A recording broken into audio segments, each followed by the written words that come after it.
Hey everyone, it's Les from Comfortable Shoes Studio, and this is another episode of Art Making, a chat while I draw.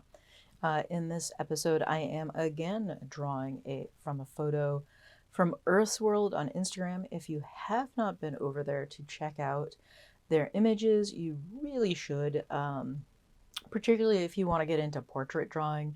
They photograph real people at county fairs and places like that, and their ability to capture light and shadow is just really fantastic.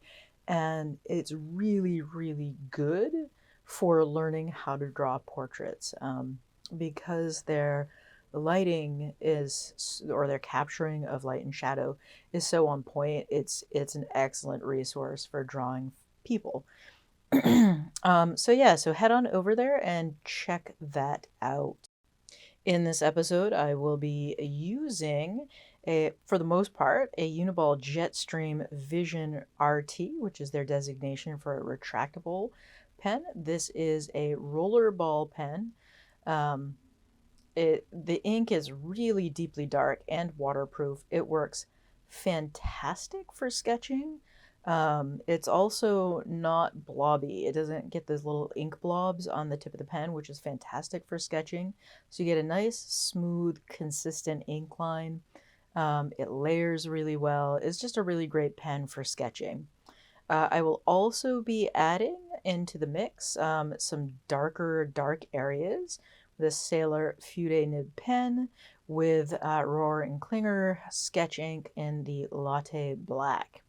I'll be adding back some whites and highlights with the Uniball 207 white and with a bold tip or the 1mm tip. And finally, at the very end of the video, I will be recording the date on the outside and inside of the sketchbook or art journal with a Bic correction pen.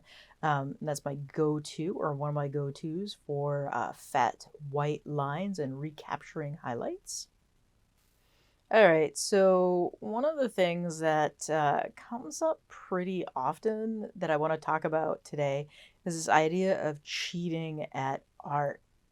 And I've been thinking about this a lot as I film my videos about ink drawing exercises and testing out materials and talking about getting to know your tools.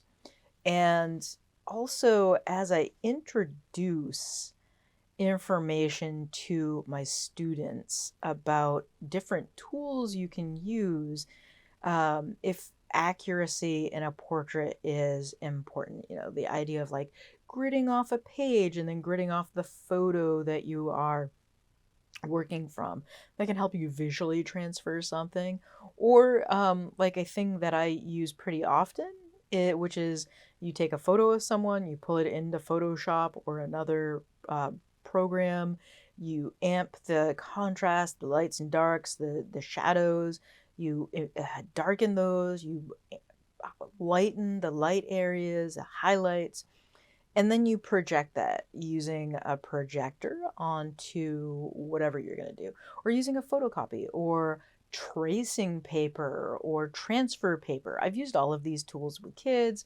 I use all of these tools on a regular basis myself. And, you know, the reason I think these come up is because when you are, I remember this from my schooling, like we did a lot of exercises on using pens, at learning how to see and how to capture something that we see. And, you know, I remember like thinking like, why can't I just trace this? Why can't I just trace it? And, you know, I know when I've asked that question before, it's like, well, that's cheating. That's not allowed. Um, and once you move off from just being a student and becoming more of a professional artist or someone who's just making art for themselves, the idea of cheating is kind of ridiculous. Use whatever tools are there at your disposal to capture the image or create the image that you are trying to create. And, you also can learn a great deal from tracing and projecting. You're still learning the shape of the face, the shape of the eyes, all of the things that you're trying to record. You're still learning those things, um, just not from direct observation. You can build a great deal of muscle memory from tracing something. So, grabbing a magazine page and then some tracing paper or thin white paper, and then tracing the shape of the eyes really can help you figure out what eyes look like. Why are you like, you know, where are the little divots, the folds, and things like that around someone's eye? You can definitely capture that. Through tracing. You can learn those shapes. And I found tracing to be really, really valuable in learning nose shapes. I find the nose and the planes of the nose can be very difficult to learn how to draw just by direct observation. Tracing can really get you there faster in a way that just drawing from observation just won't. And so I always encourage the kids that I work with to trace a little bit. Like, all right, we're gonna take a picture of you. I'm gonna print it out, and then you're gonna go over it with a marker and a ballpoint pen and all of these things, and trace that photo. Is direct observation the best for learning how to draw? Absolutely.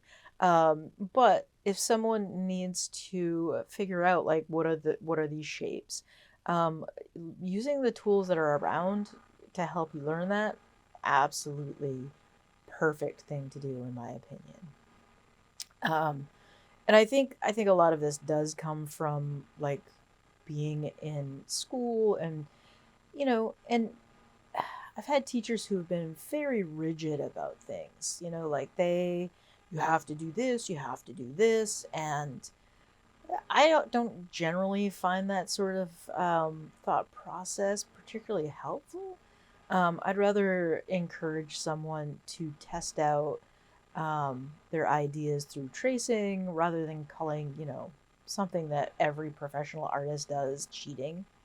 And I think that's one of the things that I think about all the time as I teach some professional art skills to kids is this idea of like using the tools that you have is absolutely a professional artist, something a professional artist does. One of my good friends here is a professional artist. He routinely uses photographs that he takes of people when he's doing portraiture, and then he draws on top of that photo, scans that in, and then will print that off and sometimes paint. He'll mount that printed photo off and then he'll paint directly on that. Sometimes he does half the work as the drawing process and not the painting process, and then he goes in and uses acrylic paint on top of the mounted printed image, which the first time like I heard him explain his process, my mind was blown and I was like, "Oh my god, that's cheating." And the reality of it is no, it's not cheating. Uh, so yeah, using the tools at your disposal and the resources that you have to make your art is, a professional way of working.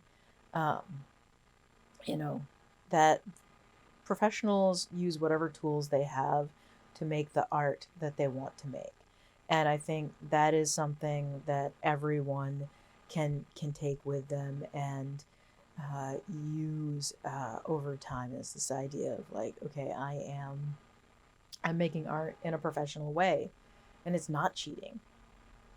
So anyway, with that, I want to thank you for being here. Thank you for supporting the channel and subscribing and thumbs ups, likes, the comments. I really, really appreciate all of the interaction. I do hope that you find this video helpful. And if you have, definitely give it a like, or and even more, share it on your social media so other people can find the channel and see it. And with that, I'm just going to say thank you, and I will see you next time.